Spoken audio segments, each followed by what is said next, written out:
personne qui est d'un pays parce que le fait de changer de pays, de migrer, ça a toujours existé. Migrant, c'est quoi? C'est partir d'un endroit qu'on aimait bien pour aller ailleurs et on ne sait pas si on va aimer ou pas aimer. Je connais beaucoup d'Italiens qui sont retournés en Italie, vivre en Italie. Mais il y en a qui sont beaucoup restés. On est tous des petits enfants d'Afrique. De quelle origine est votre famille? Italienne. La campagne autour de Trévise. Alors Trévise, vous ne connaissez pas, mais vous connaissez Venise.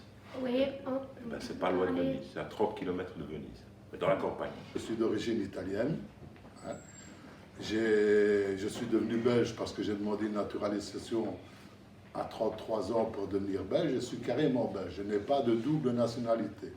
Moi, je suis un belge d'origine italienne parce que je suis né en Italie et je ne savais pas devenir belge comme ceux qui sont nés en Belgique, qui pouvaient devenir belges directement à 18 ans. Moi, j'ai dû faire une demande de naturalisation, mais j'ai toujours mes origines. Je parle italien couramment et j'ai des parents en Italie.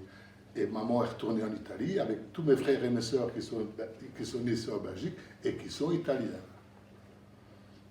Et on est dans la région du Nord, je dis, entre Venise et Trieste. C'est une belle région, c'est agréable. Venise, la cité des amoureux. Hein. Moi, je ne peux pas y aller parce que si je vais sur une gondole, je la fais renverser, je suis trop lourd. Alors, ma famille, aussi bien mon papa que ma maman, sont nés en Grèce et toute la famille était en Grèce. Moi, je suis née à Athènes. J'ai grandi aussi à 100 km au sud d'Athènes. C'est Nauplie. Nauplie et Argos. Alors, moi, c'est un mélange. Ma maman, elle vient d'un pays qu'on appelait Yougoslavie à l'époque et qui était composé de différentes régions. Et maintenant, ces différentes régions sont devenues elles-mêmes des pays. Ils ont voulu être séparés. Donc, c'est d'elle que je pouvais un petit peu vous parler parce que grâce à vous, je me suis rendu compte que finalement, je ne connaissais pas grand-chose de l'histoire de ma famille, de ce qu'on appelle nos racines. À Bila Livno, donc c'est la partie de la Yougoslavie qui était la Bosnie. Et c'est un tout petit village. Du coup, grâce à vous, je suis allée chercher sur Internet. J'avais jamais fait la démarche et c'est impressionnant parce que j'avais jamais imaginé que c'était si petit. En fait, c'est vraiment un petit village de moins de 1000 habitants. C'est ce qui est dit sur Internet. Je n'ai pas eu le temps d'aller chercher beaucoup. Et c'est très beau. C'est que des montagnes, une grande église et des petites maisons. Et mon papa, lui, c'est une origine hollandaise et allemande. Mais il y a une autre histoire, si vous voulez. Ouais. Oui. D'accord. Donc moi, je suis le grand-père d'une petite fille qui est là. J'ai un papa dont on vient de raconter l'histoire, grosso modo, et une maman. Souvent, on a un papa et une maman. Pas toujours, mais souvent. Et puis, j'ai une grand-mère qui elle-même a une mère, qui elle-même a une mère ou un père et un père. Et eux, ils sont partis en 1890, d'accord? 1890. Au Brésil. Là aussi, parce qu'on n'avait pas beaucoup à manger en Italie, il n'y avait pas d'avenir, il n'y avait pas de possibilités. Donc ils sont partis au Brésil, mais pas ensemble. Ils sont partis d'un village et puis d'un autre village, lui et elle, et ils se sont rencontrés au Brésil. Alors ce qui est comique, c'est comment ils se sont rencontrés. Enfin, comique, je ne sais pas si c'est comique. En fait, mon arrière-arrière-grand-père, donc l'arrière-arrière-arrière-grand-père de Céleste, était très grand et très fort. On l'appelait Napoléon. Et quand il est arrivé au Brésil, on lui a dit, voilà, tu vas couper de la canne à sucre. Vous savez ce que c'est la canne à sucre? Non. Oui. Oui, du sucre, on le fait avec des betteraves, ici en West-Bay, ou on le fait avec des cannes à sucre, c'est comme des grands maïs. Et quand tu suces cette canne-là, c'est très sucré. Donc il y a deux moyens de faire du sucre, la betterave ou la canne à sucre. Et donc si vous avez déjà vu un champ de maïs, ce sont des grandes tiges avec un épi de maïs, ou des épis de maïs. Et donc avec une machette, vous savez ce que c'est une machette? Un grand couteau, on coupe et on ramasse des fagots de canne à sucre, puis ça va être broyé, on va tirer un jus qui va faire du sucre. D'accord? Donc il est au Brésil, il coupe des cannes à sucre, et puis on lui dit, écoute, toi tu es trop grand, trop fort, est-ce que tu sais monter à cheval? Il ne savait pas monter à cheval parce qu'en Italie, il y avait très peu de chevaux. Seules les personnes riches avaient des chevaux. Alors lui, il savait monter sur un âne, c'est tout. Mais il a dit oui, je sais monter à cheval. Et il est monté sur son cheval et il est devenu chef d'équipe. Donc il surveillait les coupeurs et les coupeuses de canne à sucre. Il surveillait. Il était chef. Et un jour, alors qu'il surveillait les coupeurs et les coupeuses, il a entendu des cris, un attroupement. Et en fait, un anaconda, vous savez ce que c'est un anaconda? Oui, c'est un grand serpent. Oui, il est comme ça et il va d'ici au mur. C'était enroulé autour d'une coupeuse de canne à sucre pour l'étrangler et puis la bouffer. Et c'était une jolie jeune petite italienne émigrée aussi au Brésil. Il est intervenu avec sa machette, il a coupé la tête de l'anaconda, il a sauvé la jeune fille, mais la jeune fille était particulièrement jolie. Et on est là, parce qu'ils se sont mariés au Brésil. Après, ils sont retournés vivre en Belgique, parce que du Brésil, ils sont partis en Belgique, parce que l'Italie ne se portait pas mieux après la guerre 14. Et puis très vite, le fascisme est arrivé avec Mussolini. Et ils sont dû travailler à la mine en Belgique, enfin lui. Et puis dans la sidérurgie, c'est un parcours assez fréquent. Italienne.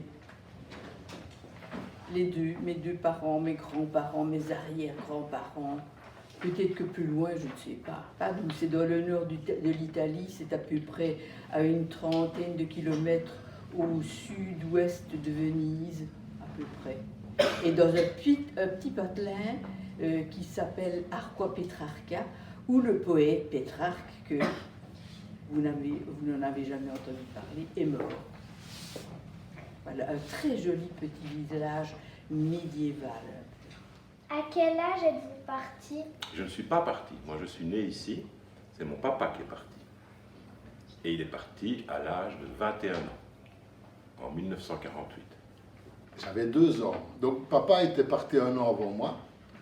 Il est venu travailler 1 an tout seul en Belgique. Et puis on est parti et ça c'était une expédition. Parce que l'histoire avec les valises et compagnie, dans le temps, tu ne venais pas comme on fait maintenant, on prend l'avion, 2 heures après on est arrivé. Non, il a fallu prendre le train. Donc avec les grosses valises. Donc maman, ma soeur et moi, mon papa était déjà en Belgique, donc on a pris le train. On a pris le train à Venise, qui a été jusqu'à Milan, de Milan jusqu'à Liège, et de Liège, il fallait prendre encore un autobus ou le trolley pour aller jusqu'à Cul-du-Bois, qui était le village où il y avait un charbonnage, le charbonnage des 4 gens, d'où on a vécu. J'avais 2 ans, 2 ans et demi. 5 ans. J'avais 5 ans. En 49, je suis arrivée ici. Avec ma maman et mes 2 frères. Je suis partie, j'avais 6 ans. Je venais d'avoir mes 6 ans. C'était au mois d'août et j'ai eu mes 6 ans au mois de juillet. C'est mon grand-père qui a dû partir. Je ne sais pas exactement les raisons, j'ai été un petit peu lire. C'est vrai qu'il y avait un climat difficile par rapport à cette partie-là de la Yougoslavie à ce moment-là, parce qu'il y avait beaucoup de musulmans. Donc, mais je n'ai jamais entendu dire que mon grand-père était musulman et je n'ai rien vu dans la famille qui traduisait cette religion. Donc je pense que c'est plutôt économique et aller dans un pays où on peut travailler et gagner de l'argent. Et quand mon papa est parti pour venir travailler sur Belgique, il est parti à cause de l'économie. Donc, parce qu'il n'y avait pas de travail en Italie. Donc il avait un grand avantage à côté du livre que vous avez écouté ou lu, c'est que quand papa est parti, il savait déjà où il allait aller et il avait un contrat de travail. Donc il est parti pour venir travailler dans les charbonnages ici en Belgique. Les charbonnages, il était obligé de travailler pendant 5 ans dans le fond de la mine. Donc il est parti, c'est une immigration d'ordre économique. Mais j'ai suivi mes parents et mes parents sont... D'abord, c'est mon papa qui est venu en Belgique parce que sa sœur était déjà en Belgique. Et il est venu en Belgique parce qu'il voulait, il n'avait plus envie de vivre en Grèce et il voulait recommencer une autre vie en Belgique, travailler en Belgique et être peut-être près de sa sœur. Mon papa est né en 1926. Il avait donc 14 ans quand la guerre a éclaté, 18 quand c'est terminé, 19 ans, et à 21 ans, il est arrivé ici. Il est arrivé ici pour travailler dans les mines de charbon, parce qu'on avait besoin de beaucoup de charbon. On ne peut pas dire qu'il avait faim, parce que c'était des paysans, donc ils avaient une ferme, mais très petite. Et ils étaient 10 enfants, 10 frères et sœurs. Et il n'y avait pas vraiment d'avenir. Il n'y avait pas de travail, autre que celui d'être fermier. Et donc, quand il a vu les affiches qu'affichaient les mines belges, les mines de charbon belges, il s'est dit, je vais tenter ma chance là-bas. On sortait de la guerre aussi, donc c'était une période un peu, de la guerre 40-45, donc c'était une période un peu délicate. Il est parti. Parce que mon père, à la sortie de la guerre, puisqu'il a fait la guerre 40-45, et il avait été prisonnier 2 ans en Allemagne, et quand il est revenu, il n'y avait pas de travail. Il n'y avait pas de travail, il a essayé de travailler chez des maraîchers, dans une carrière de pierre, mais il fallait bien qu'il nourrisse sa famille. On était 2 enfants à ce moment-là, et maman, et alors il a fait la demande pour venir soit en Belgique, soit en Argentine, et c'est la Belgique qui lui a répondu d'abord. Et me voilà. Et à ce moment-là, c'était la fête après la guerre, et chaque fois qu'un Italien venait travailler en Belgique, et qu'il y avait un contrat de 5 ans, par Italien qui travaillait dans le fond de la mine, il y avait une tonne de charbon qui retournait en Italie. Donc c'était un double contrat voulu par le gouvernement belge et le gouvernement italien, avoir de la main-d'œuvre et en même temps envoyer du charbon en Italie, qui avait subi les affres de la guerre. Et voilà.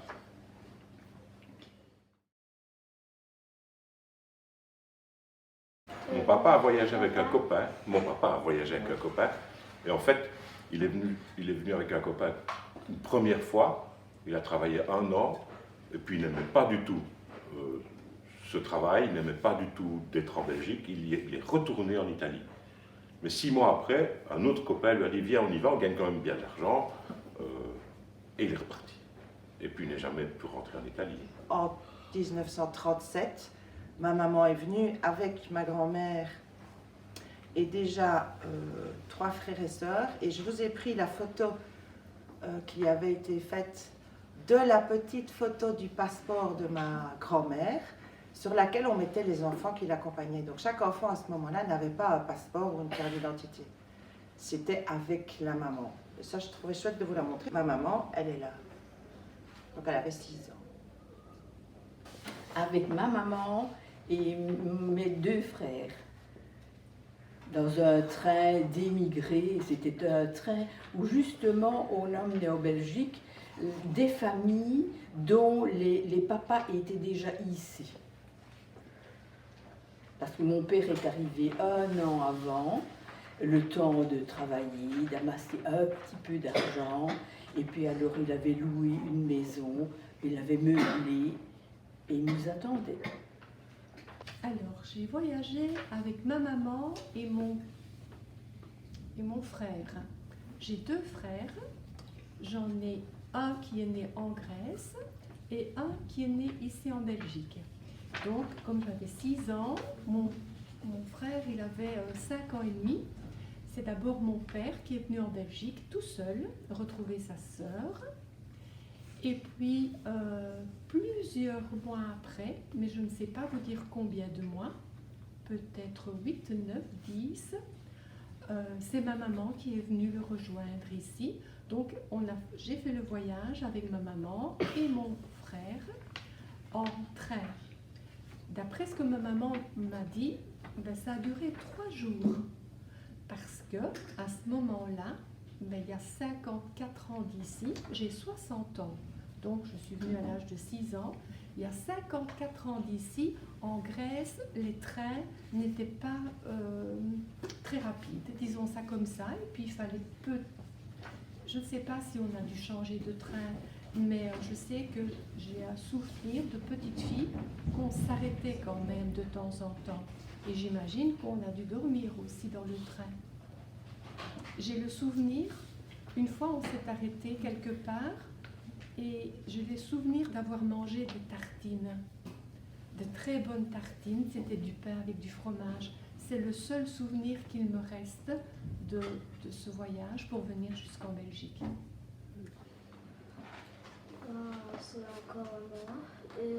Êtes-vous passé dans plusieurs zones de transit? Nous, on n'est pas passé dans les zones de transit. On est passé, si tu veux, parce que quand on est parti d'Italie, on a traversé la Suisse, on a traversé le Luxembourg et on est arrivé en Belgique. Mais à ce moment-là, ce n'était pas le transit comme on venait en Belgique avec une autorisation pour venir en Belgique. Lui, il est passé par les zones de transit de Milan, où là, on leur faisait subir une visite médicale pour voir s'ils étaient solides, bien costauds, prêts à travailler. Je sais qu'on s'est arrêté à Milan. On a changé de train, là, on a dormi sur place. On dormait dans des espèces de hamacs. Les uns au-dessus des autres, c'était vraiment pas bien, là. J'ai pas de bons souvenirs, mais il fallait bien. Je ne sais pas si c'était une zone de transit, puisque c'était toujours Milan. Et puis on a pris le train normal qui est passé par la Suisse, la France, et puis on est arrivé.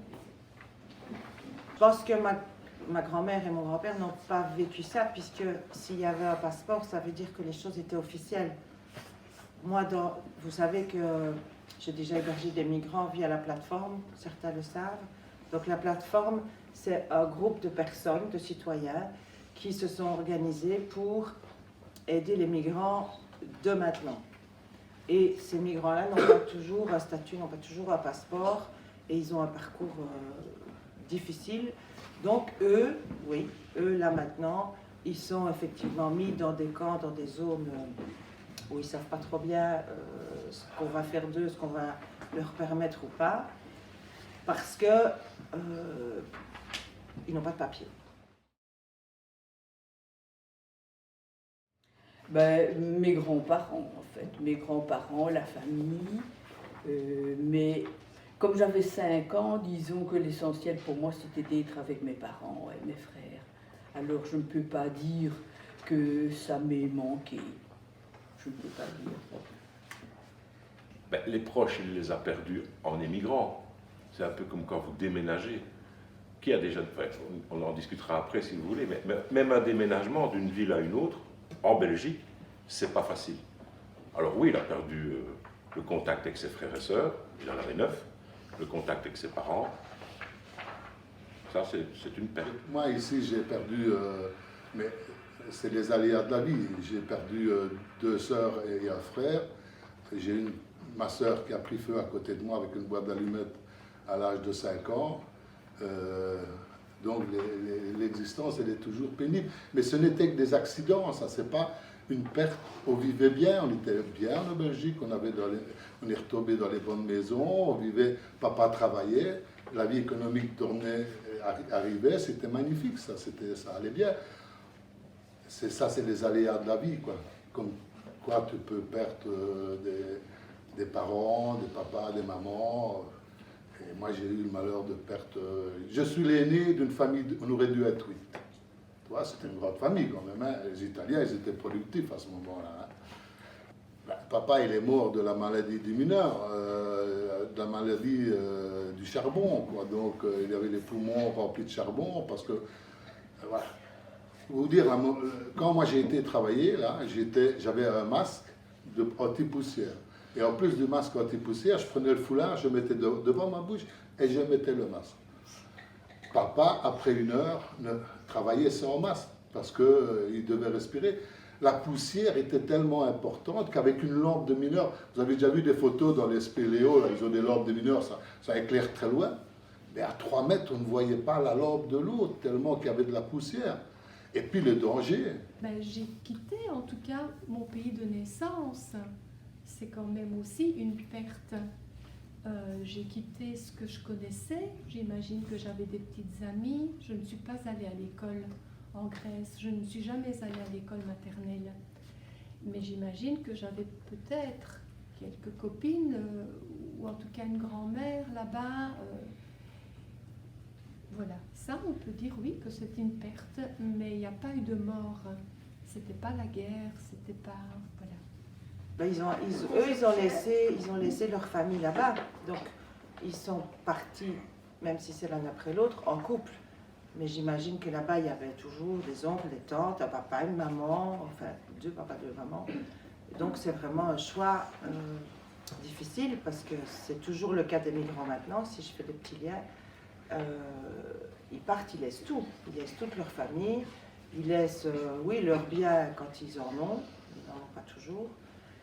Et ouais, on abandonne tout pour essayer que la vie soit meilleure. Qu'est-ce que votre papa a ressenti durant ce voyage? Ça, s'il était encore vivant, on lui demanderait. Mon papa était quand même un jeune homme de 21 ans qui sortait de la guerre et qui était boxeur. Il n'avait pas, enfin, il avait boxé, donc il n'avait pas froid aux yeux. Je crois que c'est toujours perturbant, mais c'était quelqu'un de très castard et très solide, donc je ne sais pas ce qu'il a ressenti, je ne peux pas me mettre à sa place. Imaginez que vous partiez. Voilà. C'était un peu bizarre. Je me souviens qu'il y avait des gens, d'abord en traversant la Suisse, c'était en plein jour, c'était magnifique de voir ces paysages. J'avais l'impression d'être un peu... c'était surréel. J'avais l'impression que j'allais pouvoir prendre les maisons, les petites maisons que je voyais, comme si c'était des jouets. Et c'était beau, c'était vert, c'était lumineux. Et alors, ce qu'il y a dans le train, il y avait des gens qui chantaient. Il y avait des gens qui jouaient de l'accordéon, je me souviens. C'était assez joyeux. C'était assez joyeux. Avez-vous eu peur? Jamais. Non. Mais il n'y avait pas de quoi aussi. Puisqu'on savait bien qu'en arrivant en Belgique, notre père nous attendait et que ça allait mieux. Je ne me rappelle même pas que ça n'allait pas bien en Italie, mais pour mes parents, certainement. Mais pour nous, enfants, je ne me souviens pas qu'on ait souffert de quoi que ce soit. J'étais petite, j'avais 6 ans, ressentir, comme j'ai expliqué, le souvenir d'avoir mangé le plus délicieux pain et du fromage. Peut-être que j'avais très faim et que ça m'a goûté tellement, tellement et que je m'en souviens encore aujourd'hui. De réels souvenirs comme ça, je n'en ai pas. Je n'en ai plus. Vous avez travaillé en arrivant en Belgique? J'avais 5 ans. Alors, je suis allée à l'école gardienne à Saint-Nicolas, rue de la Coopération, une école communale. Et alors, j'y suis allée pendant 6 mois. Et puis, j'ai commencé en première année et je n'ai pas eu de soucis le reste du temps. Ben, j'ai été employée, j'ai travaillé à l'assurance liégeoise comme dactylo. Et puis alors, j'ai travaillé 5 ans à la Chambre des entrepreneurs, où je faisais aussi de la dactylographie, de la mécanographie. Et puis je suis entrée à la ville de Liège, où j'ai fait du secrétariat à l'échevinat de Jean Lejeune, qui était échevin des travaux publics à l'époque. Et puis j'ai travaillé encore à l'urbanisme. Moi, quand j'avais 17 ans et demi, je faisais un peu le garnement. Tu comprends? Je n'étais pas la personne un peu sage qui est maintenant, avec l'expérience. Et à 18 ans, mon papa m'a dit, viens avec moi. Je vais te montrer, moi, où est-ce que je travaille. Et il m'a fait descendre, le jour de mon anniversaire de 18 ans, il m'a fait descendre 830 mètres sous terre. Et j'ai travaillé pendant 3 mois dans la mine. Le manœuvre à mon papa. Hein? Et bien après ça, j'ai compris ce qu'il avait fait comme effort et pourquoi il était venu. Et je suis retourné à l'école.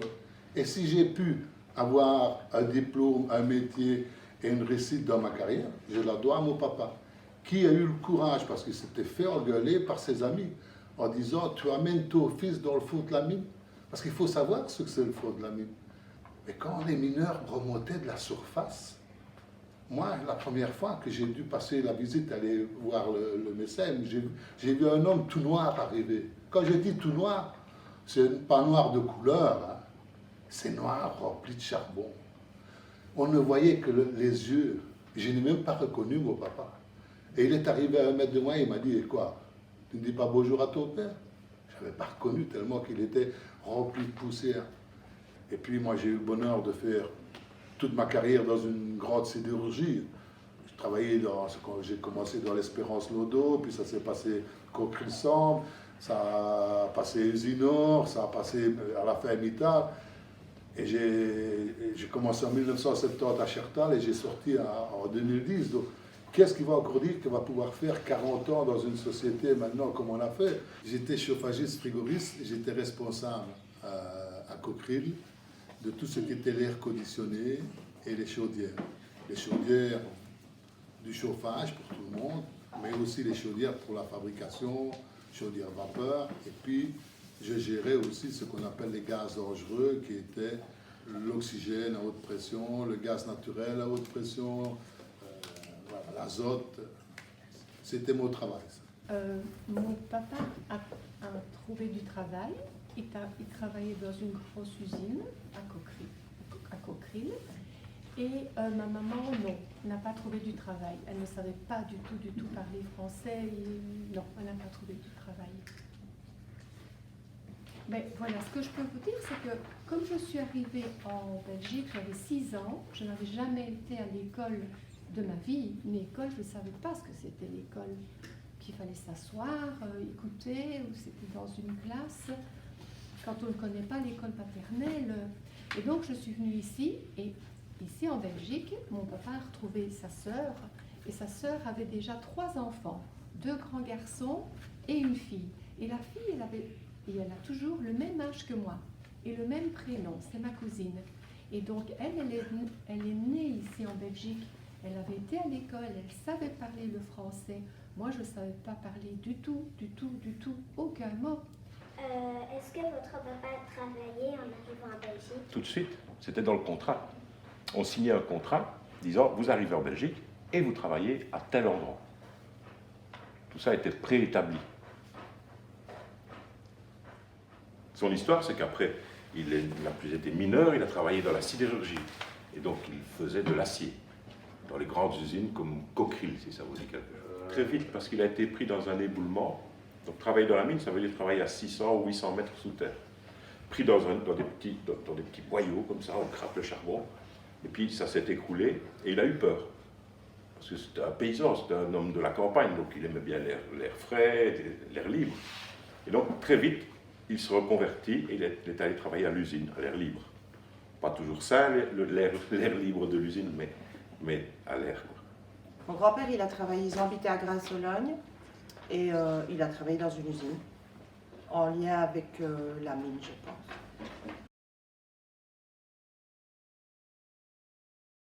Mais quand on est arrivé en Belgique ici, on a vécu dans des baraquements en bois. C'était des baraquements qui avaient servi aux prisonniers de la guerre, les prisonniers allemands qu'on avait mis à la fin de la guerre.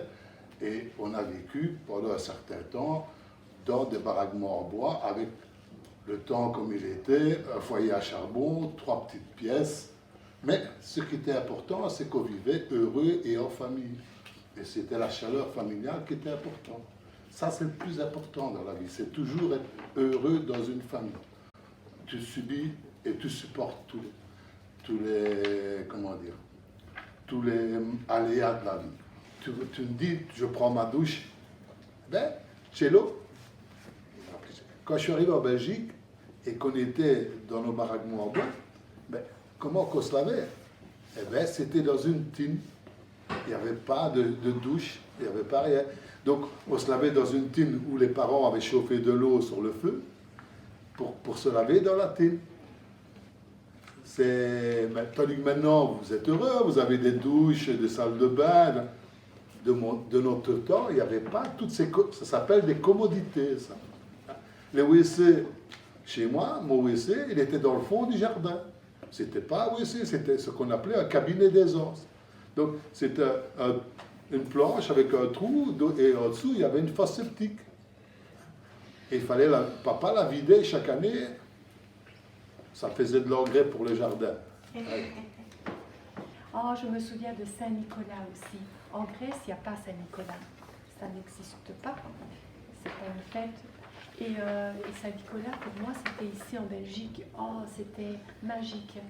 Parce qu'à la maison, comme ils n'avaient pas beaucoup d'argent, ils n'avaient pas de jouets. Et Saint-Nicolas, à ce moment-là, en tout cas, apportait à chaque enfant un jouet. Et j'avais reçu une poupée à l'école et une orange et un bonhomme de pâte. Ça, waouh, j'ai été super contente. Je suis belge en fait. Hein. J'ai été belge à partir de 23 ans parce que je me suis mariée à 23 ans. Mais j'aurais bien voulu être belge plus tôt parce que après avoir fait mes moyennes, il y avait des dames qui me disaient « Mais tu devrais faire des études d'institutrice ». Mais il fallait être belge. Et mes parents n'étaient pas disposés à payer ma naturalisation, qui à l'époque coûtait, je crois, 2000 francs. Oui. Il y avait la petite ou la grande. Je crois qu'il fallait payer 2000 francs. Et puis arrivé, il faut te dire aussi que quand il est arrivé ici, dans la région où on était, dans le village, on parlait le patois, le wallon. Dans la rue, tout le monde, à l'école, on parlait le français. Moi, quand j'ai commencé chez moi, on parlait l'italien.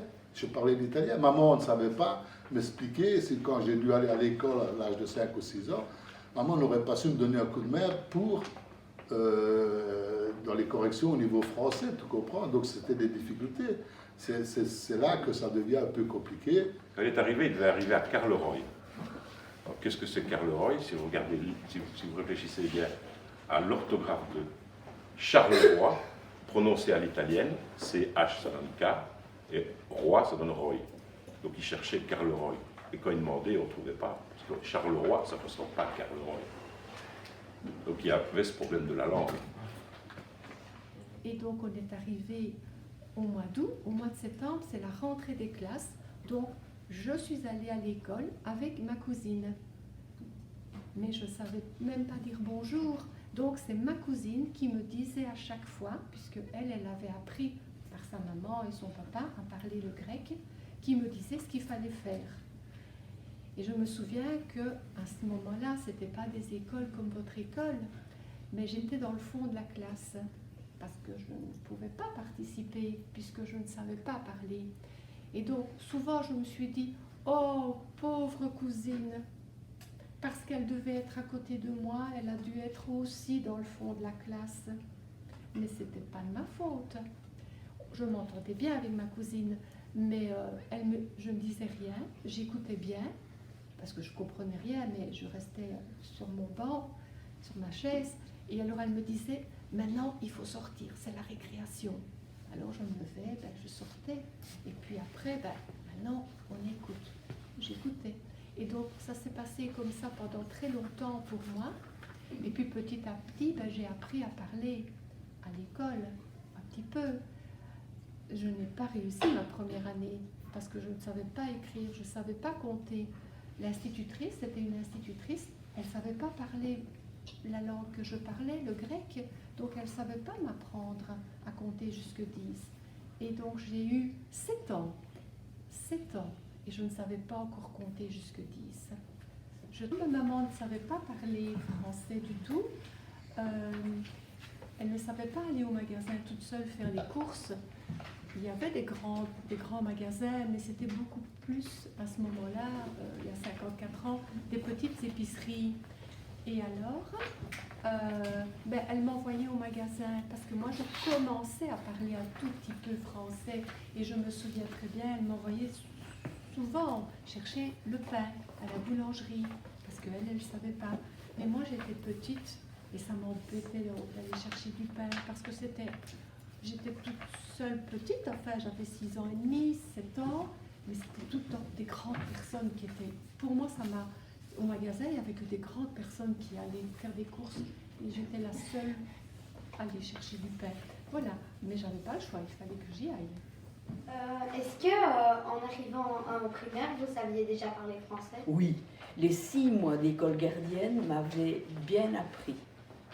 Quoique, il y avait des choses, il y avait des phrases que je disais et je ne savais pas exactement ce que ça voulait dire. Par exemple, on nous apprenait à chanter et je disais des phrases de mémoire sans savoir vraiment ce que ça voulait dire. Et chez moi non plus, on n'aurait pas su me le dire, d'ailleurs. On parlait en fait à la maison le patois vénitien. Le patois vénitien, que je reconnais quand j'y vais. Ah, ça m'amuse beaucoup, ça.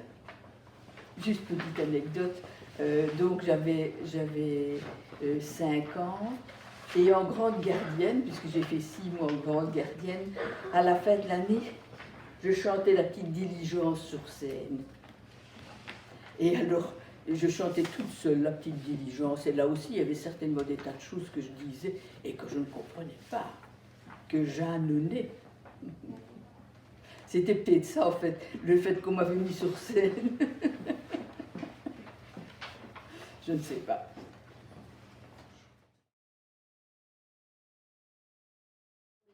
Ah, c'est une bonne question, ça.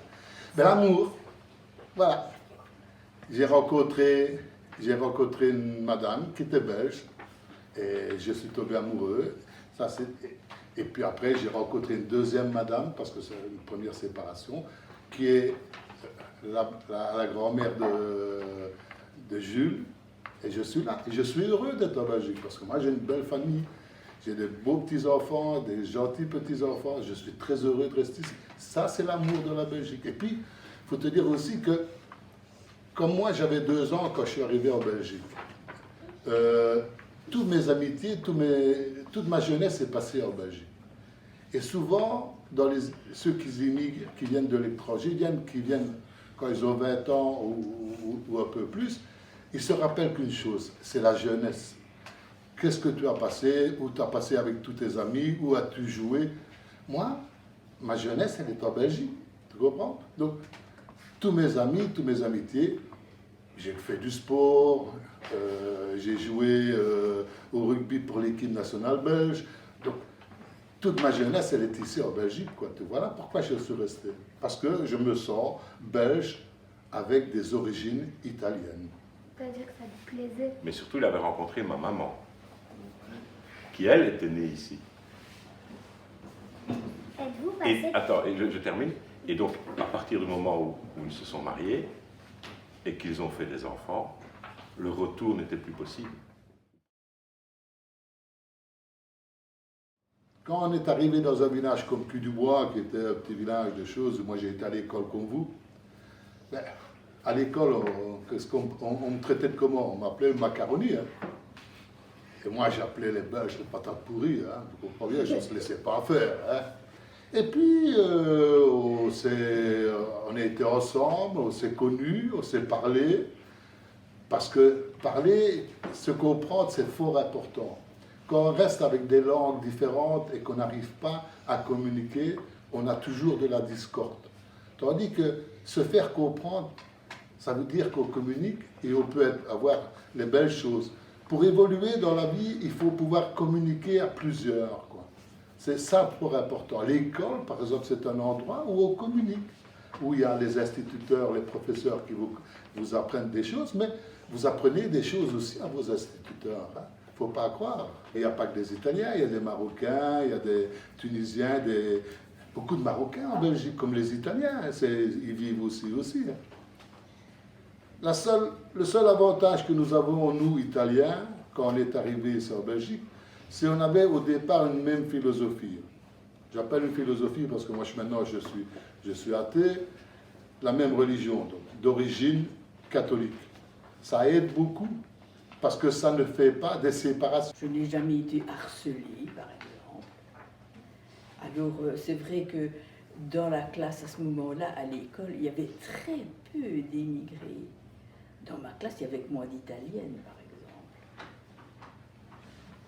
Et je n'ai jamais su. De temps en temps, j'avais un petit copain pour m'ennuyer, puis il m'appelait Macaroni, mais ça m'était complètement égal.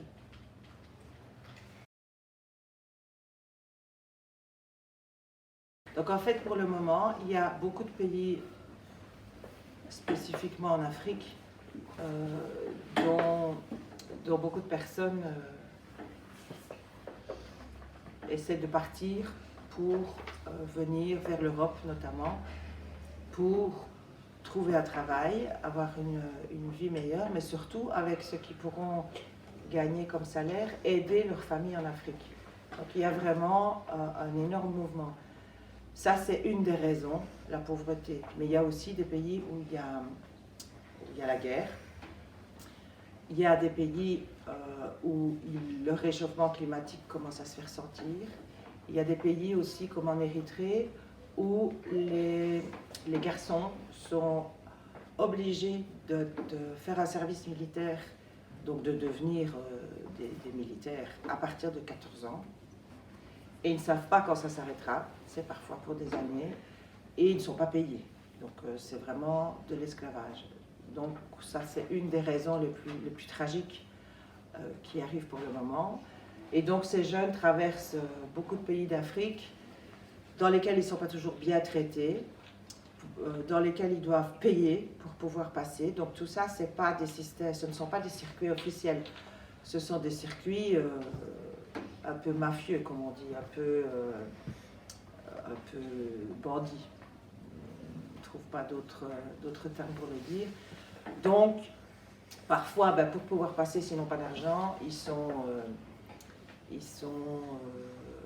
obligés de travailler pendant X mois, X années, puis après, on les laisse partir, ou pas. Parfois, ils sont emprisonnés et ils restent comme ça dans des zones de transit pas très gentilles et attendent de pouvoir partir. Parfois, ils arrivent à s'échapper, enfin voilà. Et puis, je ne sais pas si vous en avez entendu parler, ils traversent la Méditerranée. Et on a vu parfois des images dans les journaux TV de bateaux qui ne sont pas du tout solides, qui sont des gros bateaux gonflables, mais pas très top, qui normalement on peut accueillir 15-20 personnes, avec des gilets de sauvetage convenables, et qui en fait, ils sont entassés, parfois à 50, parfois à 100, dans ces bateaux, avec des enfants aussi, et on les laisse traverser comme ça. Et ils ont payé des personnes qu'on appelle des passeurs, qui ne sont pas non plus des personnes officielles. Donc tout ce qui se passe pour le moment avec les migrants, ce sont des choses pas très nettes. On ne comprend pas toujours pourquoi ce que je vais dire, c'est pas des pays, des continents comme l'Europe, mais c'est pas le continent, comme l'Europe, laisse faire. Donc c'est bizarre, c'est questionnant parce qu'il y a vraiment beaucoup de personnes qui se noient, qui ne survivent pas à ce long trajet. Leur but, c'est d'arriver en Europe, de traverser, ils arrivent généralement en Grèce ou en Italie, où il y a les côtes méditerranéennes. Et puis là-bas, comme ils peuvent, donc soit en prenant des trains sans payer, soit à pied, voilà, de plein de façons différentes, ils se débrouillent. Ils vont chaque fois où ils peuvent, ils ne vont pas où ils ont envie d'aller. Ils vont où ils peuvent et ils avancent. Et l'idée, c'est d'aller en Angleterre. Vous avez peut-être entendu dire ça, que beaucoup de migrants veulent aller en Angleterre, parce qu'en Angleterre, il n'y a pas spécialement de carte d'identité, et il y a une époque où on autorisait de travailler. Ils avaient besoin de migrants pour travailler. Je pense que ça, c'est dans les années des années 50 aux années 70. Et puis, ça a été encore vrai, mais plus vraiment vrai, c'est plus très sûr. Et puis, il y a eu l'Europe, et puis maintenant, ils quittent l'Europe. Et il y a toujours cette idée dans la tête des migrants que si je vais en Angleterre, je vais trouver du travail et je vais pouvoir aider ma famille en Afrique. Ça reste la réalité. Pour ce qui se passe à notre niveau en Belgique, du coup, c'est un pays qui est traversé par les migrants pour aller jusque Calais, par exemple, en France, ou la côte chez nous, pour traverser la Manche et se retrouver en Angleterre. De nouveau, là, ils essayent tout ce qu'ils peuvent.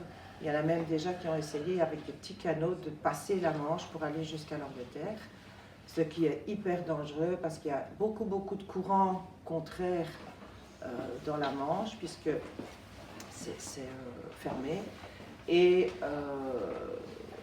plein de bateaux. Donc, comme ils le font la nuit pour ne pas être vus, les bateaux ne les voient pas non plus. Donc, c'est très risqué.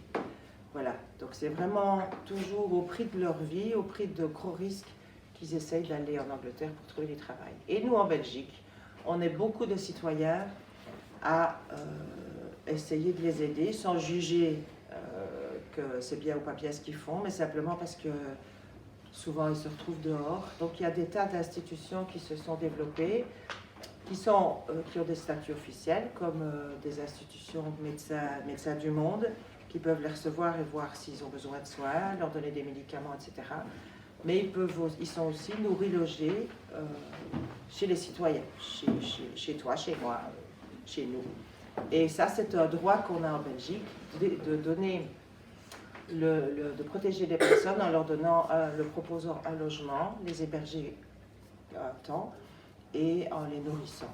Donc souvent, il est possible de recevoir 1, 2, 3 migrants chez soi pour quelques nuits et puis de les avoir laissés se retaper, se reposer, manger, repartir propre et essayer de nouveau de partir en Angleterre. Et la façon dont ils essayent le plus, je vous ai parlé du plus dangereux, enfin du plus dangereux, ils sont tous dangereux, c'est que souvent la nuit, ils vont sur des parkings, ils repèrent les camions qui vont en Angleterre et ils se cachent dedans.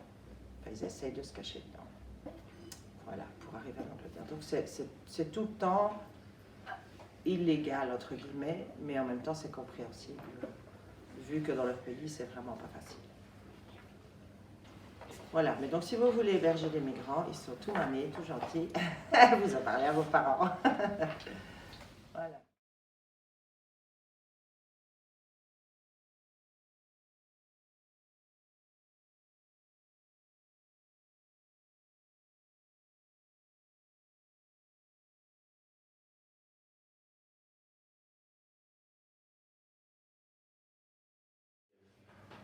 Est-ce que vous pouvez dire quelques mots en italien?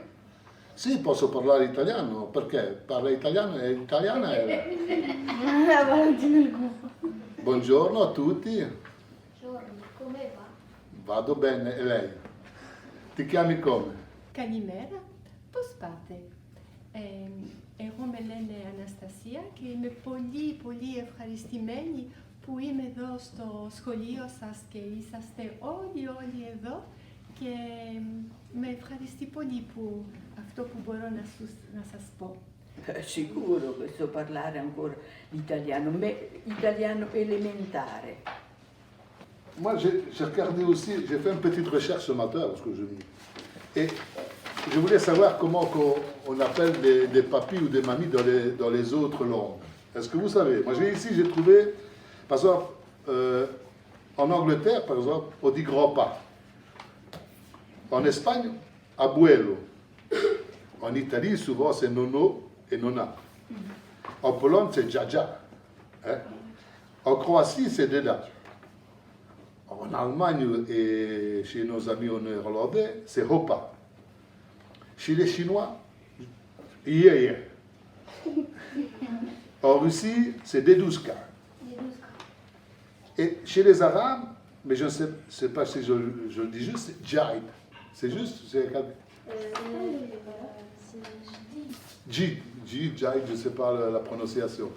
Moi, j'ai regardé sur Internet, je trouvais que c'était quand même beau d'essayer de comprendre. Est-ce qu'il y a... C'est bien. Comment tu as des grands-parents? Et tu les appelles comment? Je les appelle Henna. Henna. Et Jidé. Ah, c'est Jidé. Du côté de mon père, on dit Henna et Jidé, et du côté de ma mère, on dit Ma ou Ba.